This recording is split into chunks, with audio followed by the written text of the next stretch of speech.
Greetings, greetings, greetings, and welcome to Heal Talk Tuesdays with Liza. It's so good to be here with you, isn't it? Well, welcome to, I don't know what number of an episode it is, but no matter what it is, it feels hot, it feels good, it feels absolutely amazing to show up and be present with you. How was your weekend? Let's have a cup of coffee together, right? So for those of you who do not know me, my name is Liza. And over 22 years ago, I transformed and healed within.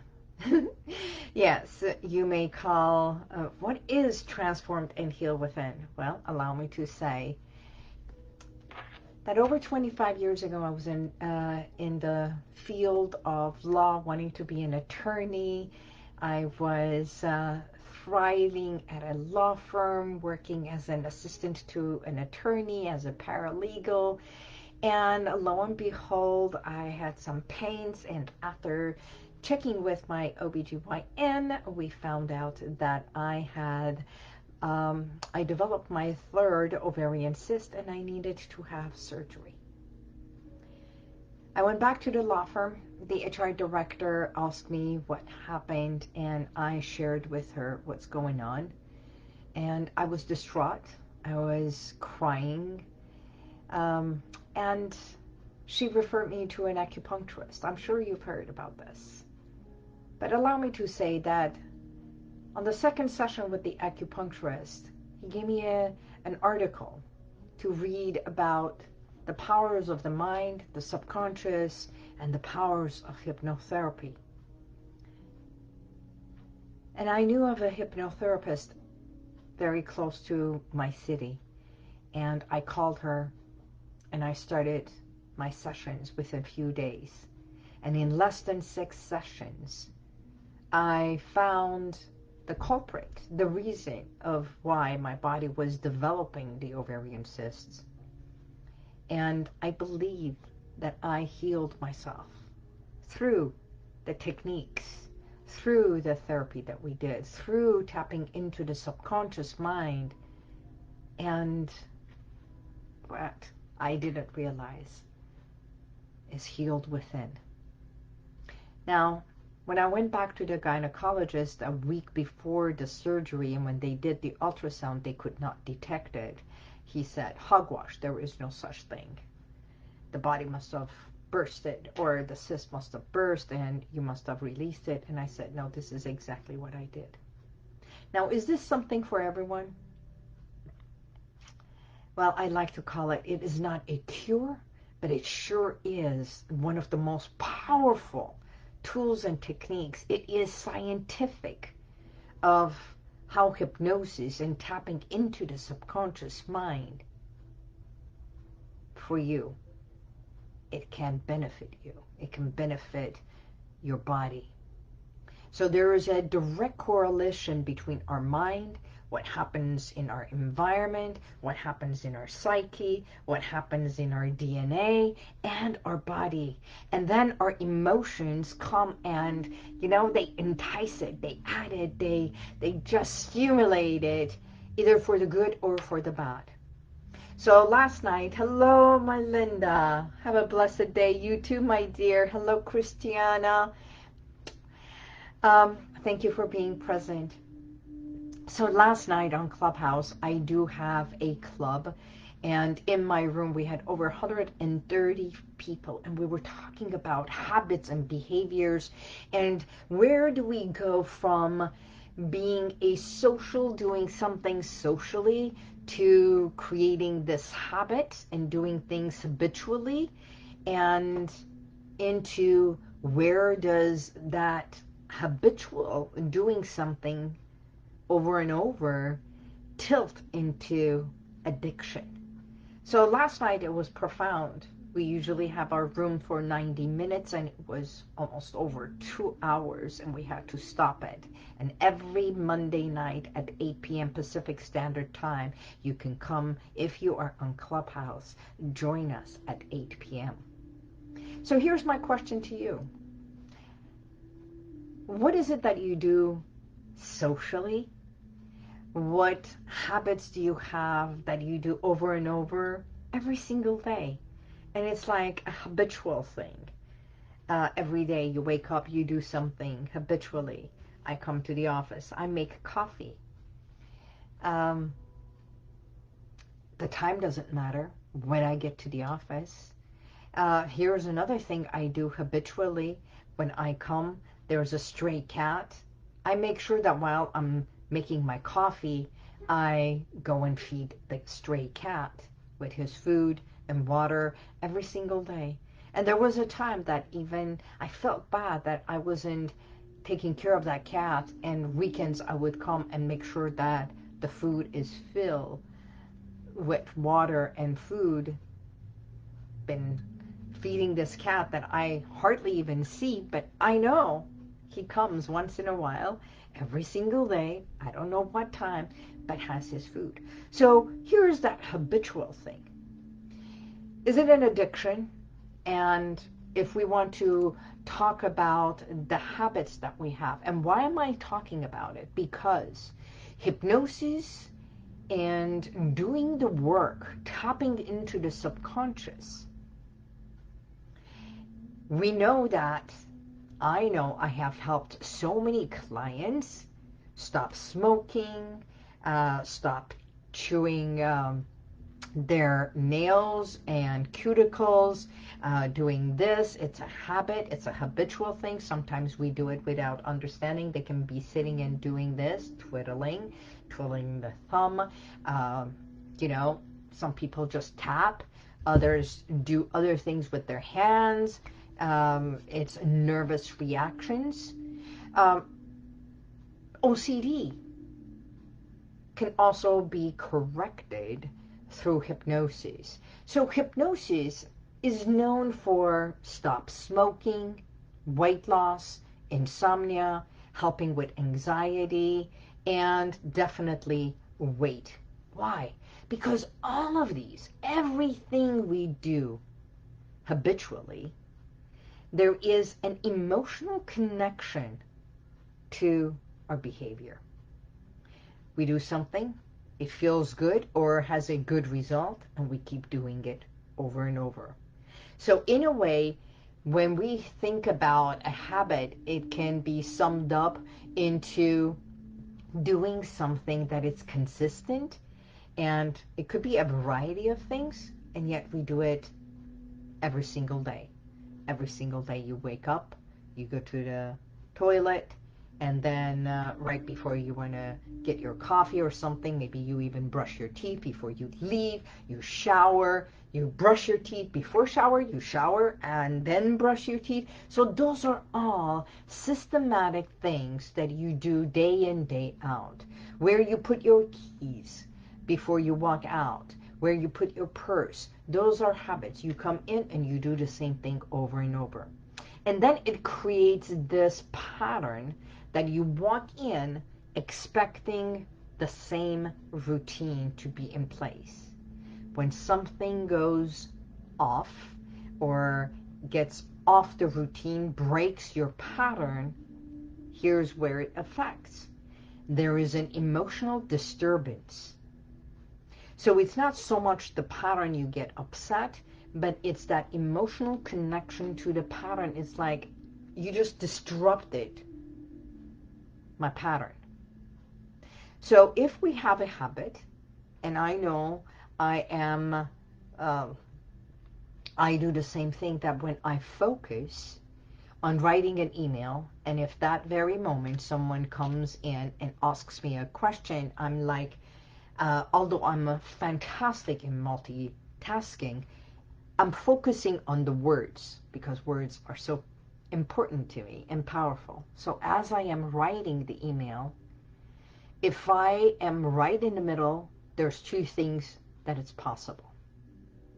It is possible. I must stop in the middle of my thoughts. Hopefully I won't lose track of my thought. Or I say, and pay attention to the person who's asking me a question. Or I continue and say, come back. This way, emotionally, I am not disturbed.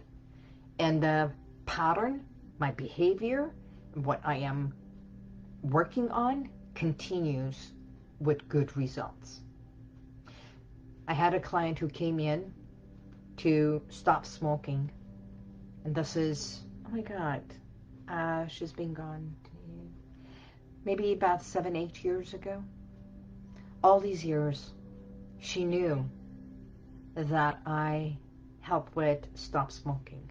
As a matter of fact, I have a book called Stomp on Smoking, because most of us, no matter how many times, maybe you are one of them, that you wanted to quit doing something, and you realize that no matter how many times you quit, you start it again, and somehow you just can't quit.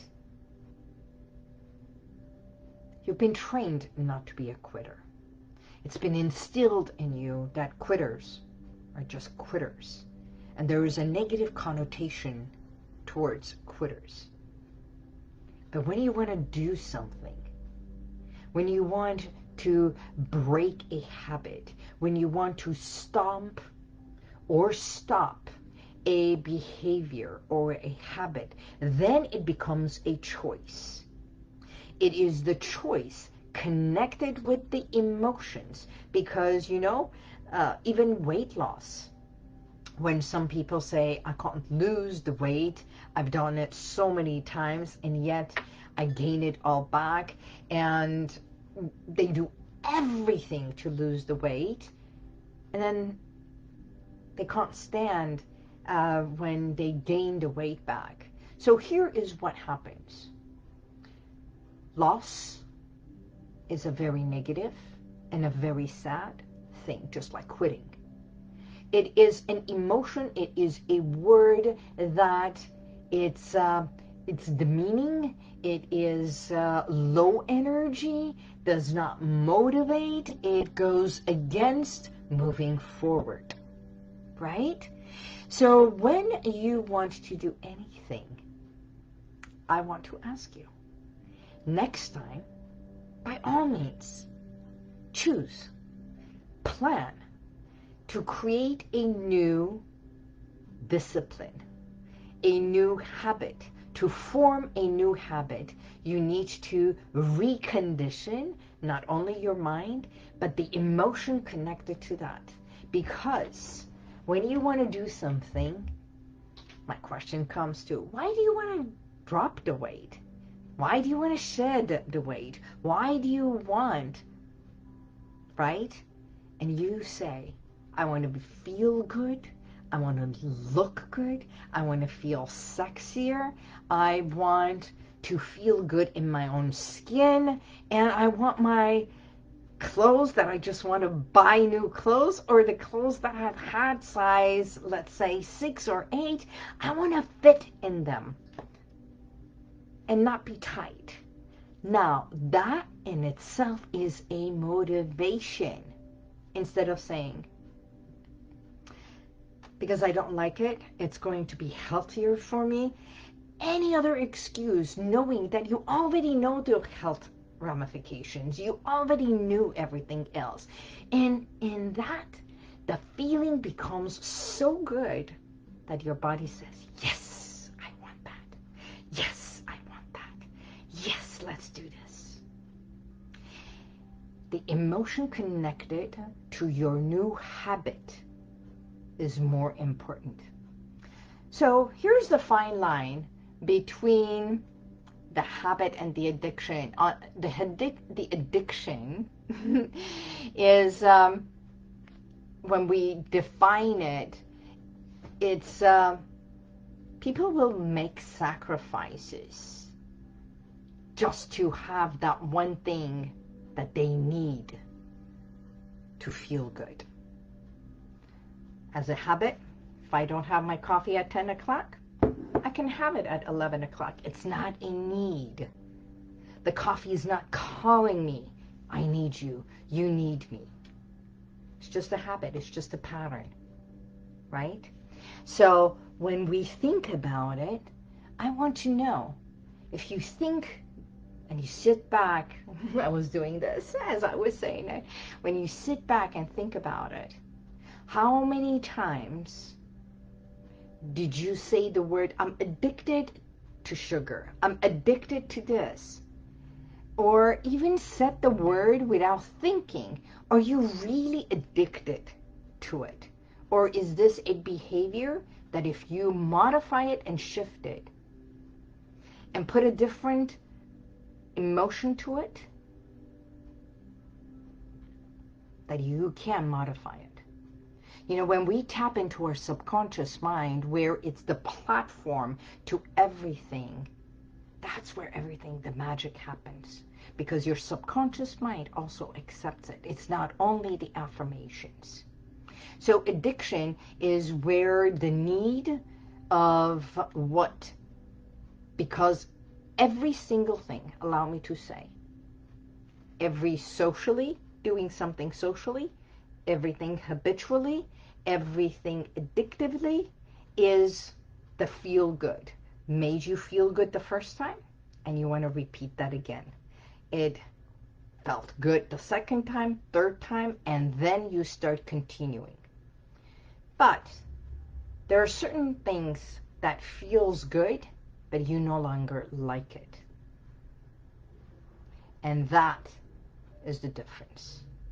You may not like, and for those who are addicted to sugar, addicted to alcohol, addicted to drugs, is different. And some people say even cigarettes are more potent to leave a cigarette than addiction to drugs.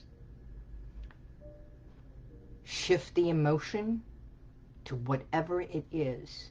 And then we modify, yes, and there is also a chemical imbalance that happens in the mind and in the body, that the body starts craving it. But we also know that going through a withdrawal, it's the emotional connection of I don't have what I need because that made me feel good, and we go seeking. And people who are addicted to cigarettes, they will leave in the middle of the morning or in the middle of night to go and buy that pack, and that pack has no power over them. They are the ones who go it, but they say, I can't be without it. So shifting that from the core and the emotional connection to it, plus the chemical withdrawal, and doing that physicality, neuroscience of that, is where the shift happens. So when the distinction is choice, it is realizing that when we are talking about this, the client that I was talking about, she used to smoke 2.5 cigarettes a day.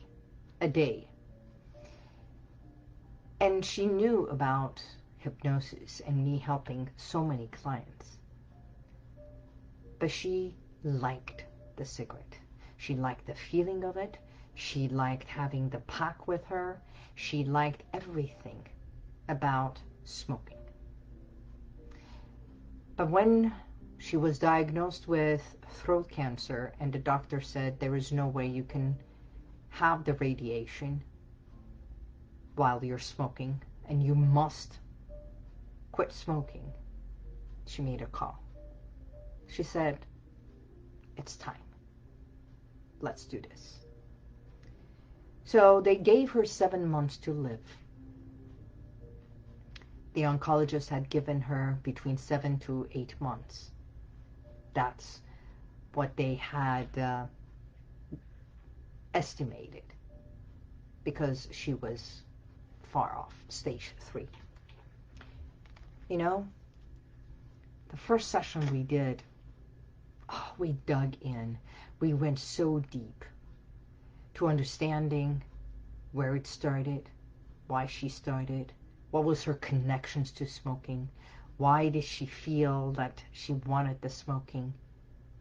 And everything was about smoking. As a matter of fact, in my book, Stomp on Smoking, we talk about where it came, when did you start, why did you start, what did you feel when you smoked, why did you pick it up, everything.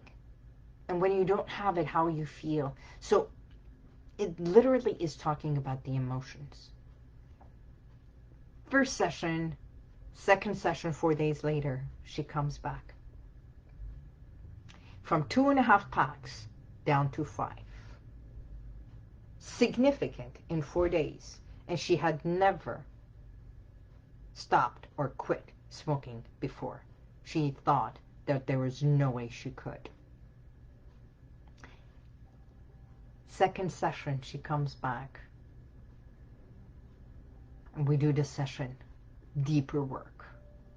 Third session, she comes back. A week later. And she was going to go and have the radiation start probably a few days or a week later than that. So in the midst of a week and a half, I saw her 3 times. On the third session, she had not had 1 cigarette in that whole week. She was amazed. She thought this was magic. So what exactly happens during hypnosis? You go into this beautiful altered state of focused, not from the outside, because you hear everything. You hear my voice. You hear everything. It's like a meditation, but instead of going outwards, you go deep within. And it's just like an internal, what I like to call it, internal exploration of you. Internal exploration of how you feel, how you think, what you want, and sometimes even tapping to your inner child. And for the first time, acknowledging everything. And with that started the entire process. You know what? Here's the result. That was beautiful. She finished her radiation and started going out more, started dancing, traveling, doing more things with friends, living life to the fullest. Not that she wasn't before, but she gave it all to herself. And instead of brooding and wasting her money, and she kept the money that she used to spend on 2.5 packs a day. That's about $25 to $30 a day nowadays. Just think about it, $30 a day, and then times 30 days, that's approximately $900 a month. What can you do with $900 a month extra? And this is only for the cigarette.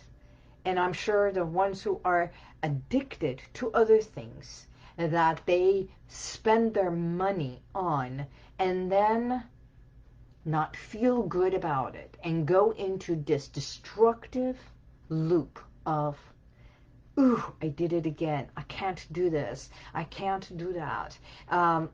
You know, there's no way I can leave this. Oh, it feels bad. I feel bad for doing it. I let myself down. I let my family down. Guess what? All that is nothing but self-destructive, self-depleting, low energy. So here's my thing. Don't you want to feel good? Don't you want to feel healthier? She lived 4 extra years where she had no hope over 7 to 8 months. She lived the best. She gave it all to herself. Whereas before she used to do so much for others and sit and do nothing for herself except just brood and exist. In her words, I'm here to serve others. She started serving herself as much. Not only her, but as much. So is being selfish bad? No. Means you start acknowledging, caring, and valuing yourself. You become a bit selfish.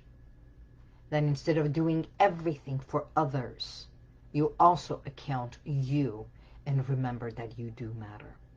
So, would you make a perfect kitty mommy? Oh, well, thank you so much. Hi, Seda John. How are you? So, today's message is life. You know, life takes us to unexpected places. We all have a habit. We all are doing things that are habitual. And some people say, I can't break it. I can't do it. The word I can't is low energy and means I feel helpless. What if there was help? What if I say I can help you? And if I can't, I will find the means, the ways that we might be able to. But it's up to you to say, I'm willing to give it my best. And that best ought to be good enough. Not perfect, just good enough. That if you are doing something over and over, that today is no longer benefiting you, it is becoming a hassle, it's become depleting you, it is a source of negativity between you, your relationships, your loved ones, it stinks or makes you angry, makes you behave in ways that it's not appreciative, or you yourself feel you're out of control. It's time for you to say, I matter. Because you do. Start valuing yourself and appreciating yourself. So, if you want to start it, by all means, all you have to do is text the word HEAL, H-E-A-L, to 818-221-2797, and we can get on a complimentary consultation call. Let's see what we can do together, because possibilities can become probabilities. You can do it today, you can do it tomorrow, you can do it this very moment. Your choice. Isn't it about time for you to start feeling good, happier, feeling more productive, and feel good about yourself? Your body needs you. Your body has been housing you, shielding you, and protecting you all this time. And you know what? You can. You can. That's it. The word I can. I can't, if you cross the apostrophe T out, it means I can. So to end, I have a beautiful poem. And it says, life. Life is an opportunity. Benefit from it. Life is beauty. Admire it. Life is bliss. Taste it. Life is a dream. Realize it. Life is a challenge. Meet it. Life is a duty. Complete it. Life is a game. Play. Life is a promise.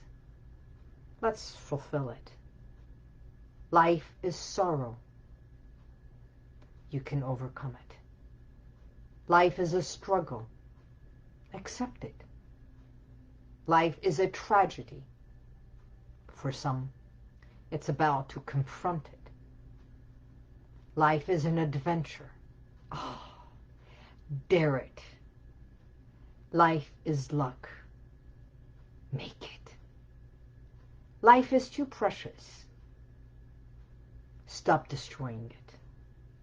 Life is life. It's time for us to love it. So today's message was, you can.